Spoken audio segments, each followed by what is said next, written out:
Shining AP 10 TV mega event లో AP ఏడాది పాలనపై నాయకుల స్పందన ఏంటో ఇప్పుడు తెలుసుకుందాం.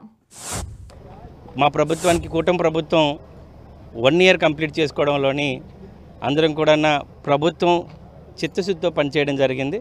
ప్రజలు సంతోషంగా ఉన్నారు.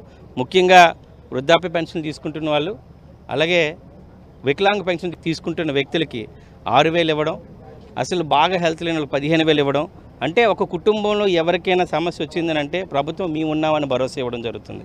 ముఖ్యంగా చంద్రబాబు నాయుడు గారు, లోకేష్ గారు అహర్నిశలు ఒకళ్ళు ప్రభుత్వాన్ని గాడిలో తీసుకురావాలని, వ్యవస్థను తిరిగి గాడిలో పెట్టాలని చంద్రబాబు నాయుడు ప్రయత్నిస్తుంటే ఆర్థిక వ్యవస్థను పరిపుష్టి చేయడానికి కావాల్సిన కంపెనీలు తీసుకురావడానికి లోకేష్ గారు నిత్యము కంపెనీలతోని అండ్ సీఈఓలతో మాట్లాడుతూ ఆల్మోస్ట్ ఇప్పటికీ దాదాపుగా 13 లక్షలు పైనే పెట్టుబడులు తీసుకురావడం ఘనత ఒక లోకేష్ గారికి చెందింది.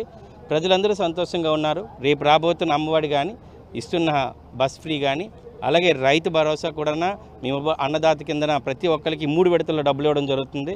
ప్రజలను ఆదుకోవడంలో బీపీఎల్ ఫ్యామిలీస్ని ప్రతి ఒక్కరిని పేదరికం నుంచి మిడిల్ క్లాస్ నుంచి అప్పర్ మిడిల్ క్లాస్ తీసుకొచ్చే ఈ 5 సంవత్సరాల్లో P4 ప్రోగ్రాం కూడా అమలు అవుతుంది. ఆంధ్రప్రదేశ్లో పేదవాళ్ళు లేని ఒక కలకంటున్నారు చంద్రబాబు నాయుడు గారు.